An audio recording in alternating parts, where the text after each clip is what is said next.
కామారెడ్డిలో జరిగిన ఇన్సిడెంట్ మీరు వింటారు.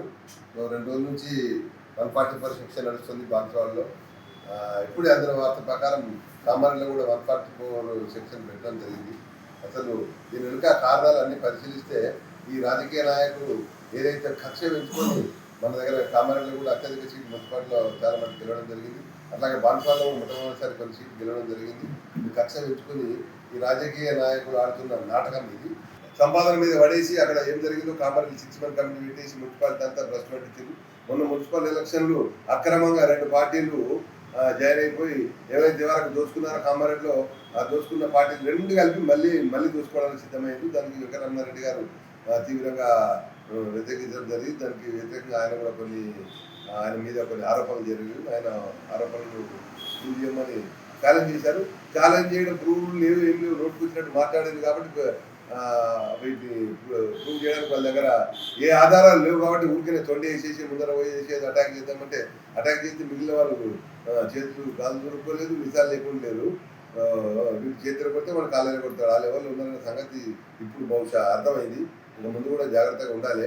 యాక్చువల్లీ మా షబ్బీర్ గారిని ఎప్పుడో మనసులోకి వెళ్ళి జనాలు కామారెడ్డి ప్రాంతంలో తీసేసిండ్రు. మొన్న ఓట్లలో చేసి ఎలక్షన్లు కూడా తీసేసిండ్రు.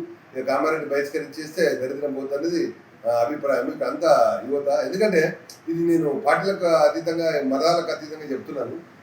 ఆయన ముస్లిం వాళ్ళకు కూడా ఏం చేసిన నిజంగా ముస్లిం కమ్యూనిటీలు పుట్టేవాళ్ళు పవిత్రమైన ముస్లిం కమ్యూనిటీని కూడా ఆయన గౌరవించినట్లేదు. వాళ్ళకు లేని దుర్లక్షణాలు లేవు, దుర్బుద్ధులు లేవు. కాబట్టి వాళ్ళని ముస్లిం వ్యక్తి చెప్పుకోవాలంటే కూడా సిగ్గుచేటుగా ఉందని నా అభిప్రాయం. కాబట్టి ముస్లిం వాళ్ళు మదర్స్ కూడా బాగా ఆలోచించి షబ్బీర్ అలీ ముస్లిం యువకులకు ముస్లిం మదర్స్లకు చేసినేందో అక్కడ చూపించాలా. ఏదో ఆ రోజుల్లో ఏదో ఎలక్ట్రికల్ మినిస్టర్ అయ్యి ట్రాన్స్ఫార్మర్ వైర్ల కాటికెళ్ళి అనుకొని చేసినట్టుగా అక్కడ వార్తలు వచ్చినాయి, వింటూనే ఉన్నాము. సో ఇట్లాంటివి మొదలు పెడితే దేశం అంతా అంత స్టార్ట్ అవుతుంది. ఎల్లారెడ్ల పక్కన చుట్టుపక్కల మేము ఉన్నాం కాబట్టి అటు పక్కన బాన్స్వాడ, ఇక్కడ పక్కన ఎలా కామారెడ్డిలో జరుగుతున్న ఇన్సిడెంట్ చాలా బాధాకరం. ఈరోజు అందరూ మిత్రులందరూ కలిసి బాన్స్వాడ వరకు నేను ఇప్పుడే కామారెడ్డి కూడా వెళ్దామని ప్రయత్నం చేస్తున్నాము.